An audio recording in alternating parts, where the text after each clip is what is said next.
But now remind me, what was the issue? That there was a flight attendant wearing a Palestinian flag on uniform, if I'm not mistaken? Yes, there was 2 flight attendants wearing Palestinian flags, and then somebody tweets something to the extent that they are terrorists.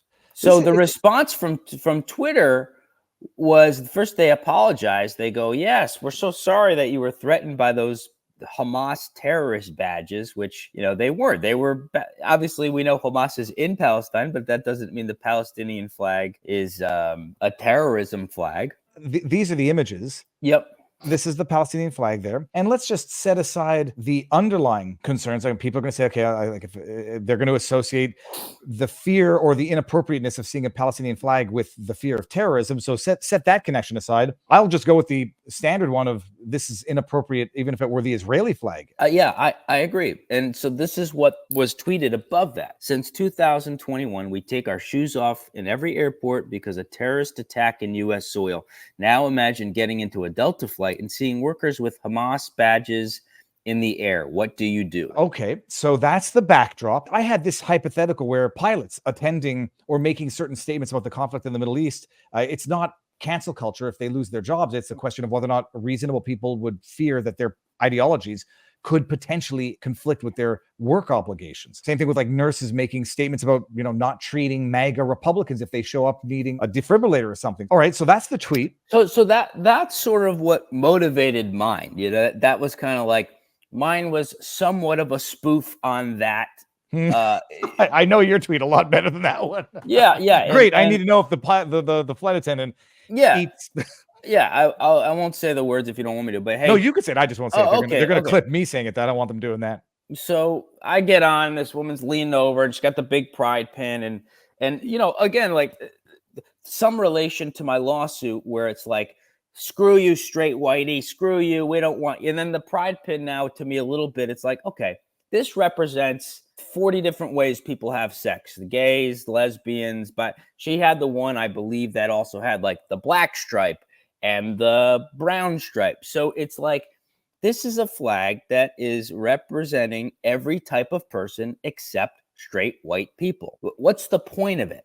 How about the American flag that represents everybody? If you want to wear the pride flag around your house, where around town, whatever, put it outside your business. But I just was like, I had enough. Again, it was a sort of a parody on the other tweet. I said, hey, Delta, why do we need to know if our flight attendants eat pussy or suck dick? Is that needed to help the plane fly? The funny thing is, there's a reason why that would either be funny or offensive, because it's true. I agree with the statement and I agree with the sentiment. Yeah, it's in a, again, I don't like, back to the Tony Hinchcliffe thing. You shouldn't explain your jokes, and he's not gonna. But this one, I will admit that some of my jokes are nonsense. They're made up. They're fake. Jordan Peterson as Secretary of Cleanliness for Trump. Well, clean your room before you nuke, Kim Jong. Get your life. It's like that's a fake, made up joke. This one was half joke and half truth. I don't want to know. I don't want to see a straight pride pin. What if a pilot had straight white male pride? We all know he'd be fired. Imagine someone wearing a doggy style pin. Like, all right, I'm heterosexual, but this is my preferred position. Like, who gives a flying F about it? That is no different than the pride saying, okay, well, I'm my dog is right here. Before you go shaming doggy style, he's right here. I'm a freedom guy. So it's more like, if you have the freedom to wear it, I have the freedom to joke about it. If you're saying their identity, and this is my identity, this is who I am, I need to express myself through this pin.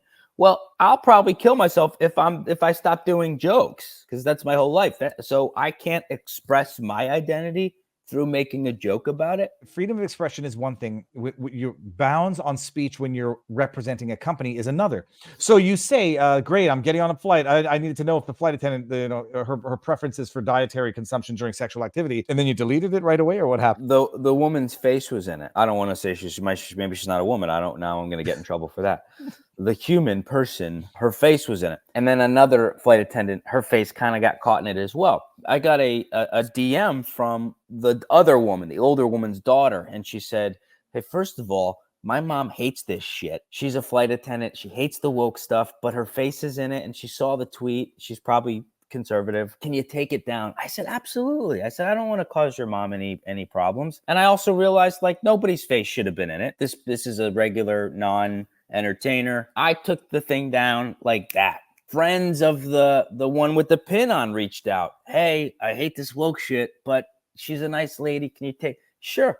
It was gone. I took it. It was gone. It was wiped clean. My fans didn't screenshot it and attack the lady and the Delta employees, I believe, who screenshotted it and then put it back up and was like, boycott this racist, homophobic guy, boycott Delta. Delta responded to the photo that they put back up and said, we've been made aware of this post on Tuesday that targeted a flight attendant as a result of a pin they were wearing. First and foremost, let me be clear. You know, it's a woke person when you can tell they're doing the Kamala thing.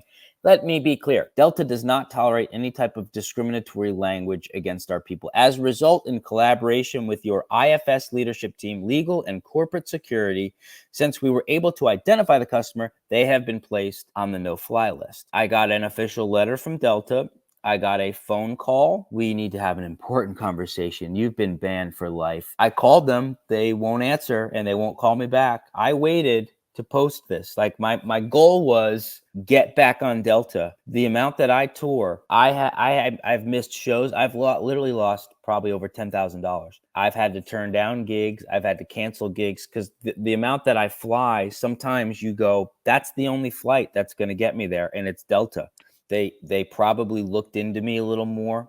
My guess is one of their woke employees cut a few chains of command and pulled the trigger on this without perhaps some of the higher up seeing it. I assume they went onto my social media and probably saw I'm suing somebody for discrimination, whatever, said, let's not get on the phone with them. No, it's wild because on the one hand, it's like a quasi-utility airlines and as a means of transportation, but then also like they have as much power as border agents just to flippantly, willy-nilly, or unilaterally declare something that's going to be forever, temporary, long-term ban, and you've got minimal recourse. Yeah, and so that's their right. I look, I respect that. That's their company, you know, like I do respect that. However, as an American, I have the opportunity and the right to publicize this and to tell people and go, look, we've all had a crappy flight. Everyone posts about it. Hey, Delta lost my bags, those pieces. Okay, so if they don't like that, they can ban you for free speech. Now, another important thing to note is because Delta did that publicly and my face was on it, my handle, I have endless threats, harassment, all from Delta employees. So I've documented this it's just been 2.5 months. I've been building my case here, threatening me. I got phone calls, death threats. My address is in the letter to me. And so I assume that my address was leaked. People are like, hey, we know where you live. Well, forget leaked. I mean, it's known to employees. And I presume anybody within the Delta employment can easily they know where to go to get your addresses. Absolutely. So, I was pretty freaked out for a while. They're calling me, texting me on these private numbers that disappear. And not only that, there is a forum. I forget the name of it. It is a forum that connects to every flight attendant on every airline in the entire world. That's where this went on. So now every other airline's employees saw it and go, this enemy, this terrorist. So I had other people, hey, if you come on a United flight, we're going to beat your ass.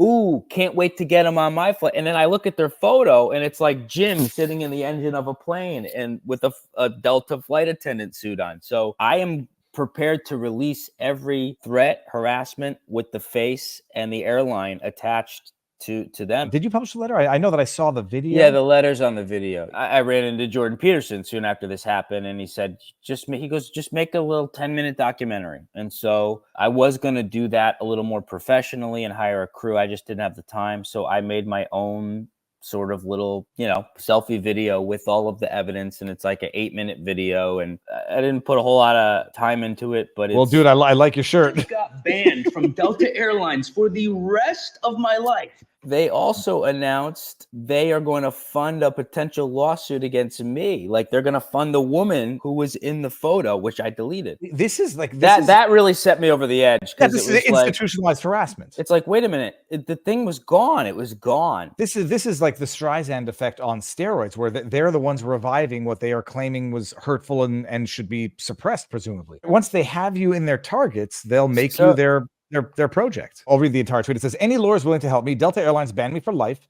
for a joke I made on X. On top of that, they are supporting a lawsuit against me, the attacker. Yes, and it says here, as a result, in collaboration with your IFS stands for what? International Flight Syndicate. That's something to do with aviation. Legal, corporate, yada, yada, yada. We've placed on a no-fly list. The base leadership term has been supporting our flight attendant since we were made aware of the social media post. Our support also includes aiding in securing outside counsel for the flight attendant to take action against the attacker. Their attacker. The amazing thing is, though, if it's not a source of anything other than pride, and they're displaying it, and they don't want you to react, publicly amplify. But even if you were for the purposes of commentary, amplifying their message, they're wearing it in public or at least at work. This is like you're doing what Libs of TikTok does, which is presumably giving them more of a platform because they wanted a platform, and then they say, no, we don't want that. We want to wear it, but don't take a picture of us wearing it at work on a flight. Yeah, you know what a great reaction would be if they're really all in on it is, yes, we should know who we all have sex with because we're proud of it. And so what? You know, yeah, my reaction was pretty intense, but I'm not hiding the fact that I support my reaction and that I don't want to know. Not that I have to defend myself in any way, shape, or form to the homophobic claims, but I'm sure I mentioned on our first talk, I have two dads. My dad is gay. My brother is gay. For most of my life, lived in a house with 4 gay men. Hey, we watched drag race together. We went to gay piano bars. We did all the gay stuff. I'm basically gay. You know, I wept at my dad's wedding when he kissed his new husband because I was so happy to see him kiss a guy. Because when people, if they didn't watch the first one, man, like your dad came out of the closet after how many years of marriage? 7. And how many? He had been married for how many years? Oh yeah. Oh, a while. I mean, he had 3 kids, and the other thing that really pisses me off about this is like I actually have been an advocate and have been in not only fighting for gay rights, but actually taking the hits as a 7, 8, 9, 10, 11, 15-year-old when homophobia really was a commonplace in the country.